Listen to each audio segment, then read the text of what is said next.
नमस्कार दर्शक बंधु Odia knowledge academy YouTube channel को आपण मानक स्वागत। आपण जदि आम चैनल को प्रथम आछंती दयाकोरी चैनल सब्सक्राइब बटन क्लिक करी चैनल को सब्सक्राइब करेंगे।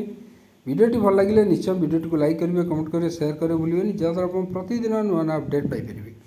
देखो आज गुरुत्वपूर्ण खबर पर नजर पकड़ा जो कि देखा मोहन सरकार बड़ निष्पत्ति। सरकार नहीं बड़ निष्पत्ति पुणी बढ़ला महंगा भत्ता राज्य कर्मचारी पुणी डीए हाइक होती से विषय में आलोचना करवा। तो केते परसेंट डीए हाइक होती से विषय देखा।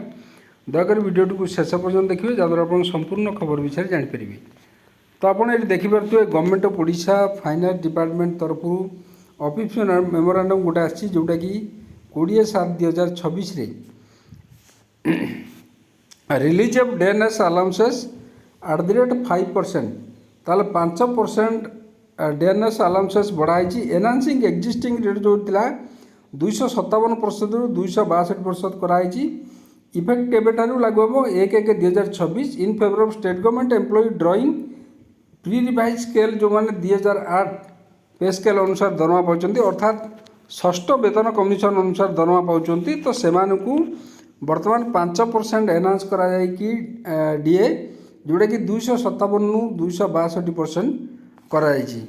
Government of India ministry of finance department of expenditure जोटा कि डेएनएस अलाउंसेस बढ़ी 6 सेंट्रल पे कमिशन जो कर्मचारी मानकर 257 रु 262% कराई जोटा कि 5% बढ़ी।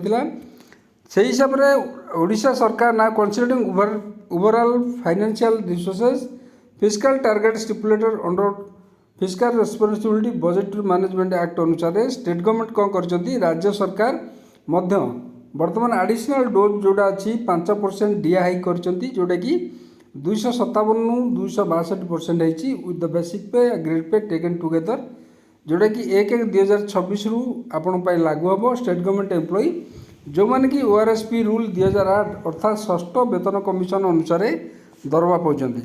द एडिशनल डोज जो रही एनहांसिंग जोटा 257 रु 262% होती basic pay grade pay taken together state government employee aided educational institution drawing pay order जो मैंने 2008 अनुसार दरमा पाँच जोटा कि ओआरएसपी रूल 2008 अनुसार दरमा पाँच। ये देखो टीचिंग नॉन टीचिंग स्टाफ जो मैंने अच्छा यूनिवर्सिटी जो मैंने दरमा पाँच आमर षष्ठ वेतन कमिशन अनुसार से मिल ता सहित जो मैंने medical college teacher ORSP rule medical college rule 2010 अनुसार पाँच मिल।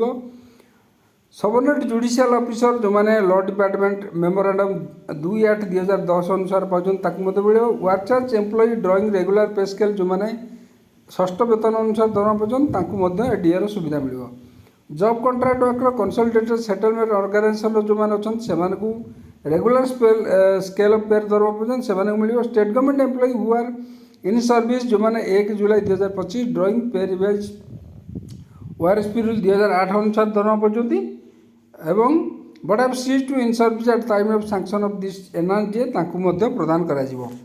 Bill for drawal of DA will be submitted all treasury special treasury sub treasury along with pay bill जोटा कि जुलाई 2026 अनवार्ड से मिल एवं ता सहित एरियर मिल। एरियर डेएनएस अलाउंसेस जोटा कि फेब्रुआरी रु जून 2026 पर्यंत on account of enhance DA will be done and dispose after drawal of salary जुलाई मासर दरमा पर आपण को एरियर जो रहा फेब्रुआरी मासरू जून पर्यंत आपण को प्रदान करा जिवो। तो आज ये गुरुत्वपूर्ण खबर। जदि खबरटी आपको भल लगे दयाकोरी निश्चय चैनल को सब्सक्राइब करेंगे, वीडियो को लाइक करेंगे, कमेंट करेंगे, शेयर करेंगे भूलें। धन्यवाद।